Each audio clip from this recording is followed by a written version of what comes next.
నేను ఆఫ్రికా దేశాలు తిరుగుతున్నప్పుడు మీకు ఇంకా మనం చాలా భాగ్యవంతులం. ఎంత భాగ్యవంతులం అంటే మనము అన్ని వసతులతో కూడిన సదుపాయాలు కలిగిన సంఘంలో మనం కూర్చున్నాం. నేను ఆఫ్రికా వెళ్ళినప్పుడు ఎడారిలోకి వెళ్ళాను. నేను ఎడారంటే ఇంచుమించు అడవి ప్రాంతం, అది భయంకరమైన అడవి. ఊరికి 400 కిలోమీటర్ల దూరం. అక్కడ నన్ను ఏ జంతువు తినేసినా ఎవరు పట్టించుకోవడం, ఎవరికి ఏ హాని జరుగుతుంది ఎవరికి తెలియదు. సరే, నన్ను తీసుకుని కారులో తీసుకుని ఇంచుమించు ఒక 20 మంది 4-5 కార్లు వేసుకుని అడవిలోకి తీసుకెళ్లారు.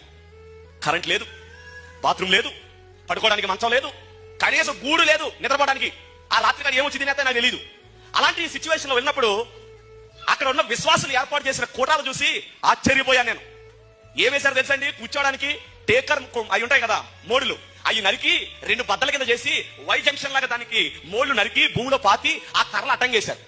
కుర్చీలు లేవు అక్కడ. నీకు ఇలా చక్కగా సూటు బూట్లు వేసుకొచ్చి కుర్చీలో కూర్చున్నట్టు లేరు అక్కడ. అక్కడ ఎలా ఉంది? మోడు మీద కూర్చున్నారు.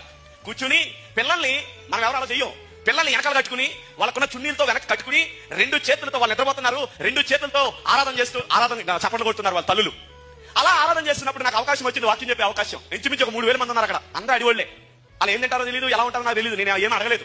కానీ నాకు బైబిల్లో లాజరు గుర్తొచ్చాడు.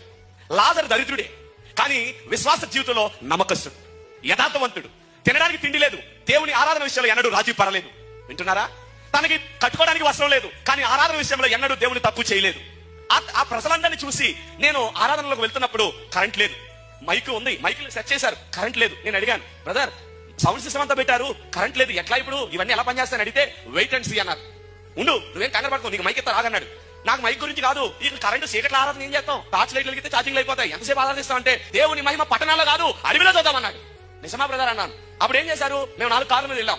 ఇంకొక చోట నుంచి 4 కార్లు వచ్చినాయి. 8 కార్లు ఫుల్ ట్యాంకులు కొట్టారు, ఇంజిన్ ఆన్ చేశారు. ఒక కార్ లోంచి సౌండ్ సిస్టమ్ లోకి కరెంట్ లాగారు, మరొక కార్ లోంచి లైటింగ్ కి కరెంట్ లాగారు. మొత్తం ఇంజిన్ ఆన్ లోనే ఉన్నాయి. కూటం జరిగేంతసేపు కారులో డీజిల్ తగ్గిపోతానే ఉంది, కరెంటు వెలుగుతానే ఉంది, ఆరాధన జరుగుతానే ఉంది, విశ్వాసులు గంతులు వేస్తానే ఉన్నారు, నేను వాక్యం చెప్తానే ఉన్నాను, వాళ్ళు పాటలు పాడుతూనే ఉన్నారు. ఎక్కడా కూడా ఎవరు ఆరాధన విషయంలో తగ్గలేదు. నీకు ఫ్యాన్లు పెట్టి, ఏసీ పెట్టి, భవనం కట్టి, ఈ చైర్మన్ గారు, ఈ పాస్టర్లు ఇన్ని వసతులు పెడితే నువ్వు ఆరాధనకు రావడానికి పిల్లలు చక్క పెట్టాలని కాసేపు, భర్తను చక్క పెట్టాలని కాసేపు, ఇల్లు దిద్దాలని కాసేపు, ఇంత సమయాన్ని నువ్వు పాడు చేస్తున్నావే.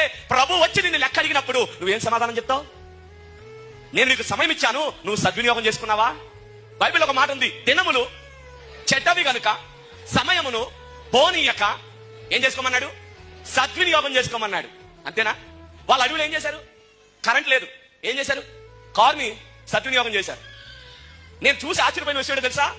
3000 మంది పైన ఉన్నారు. వాళ్ళు దయ్యాలు ఎవరు వెళ్ళగొడుతున్నారు తెలుసా అండి? ప్రజల్లో నుంచి పాస్టర్లు కాదండి, విశ్వాసి. ఒక విశ్వాసి ఇంకొక వ్యక్తికి దయ్యం బట్టి ప్రార్థన చేస్తుంటే ఆ విశ్వాసి ప్రార్థనకి దయ్యం మారిపోతుంది అక్కడ.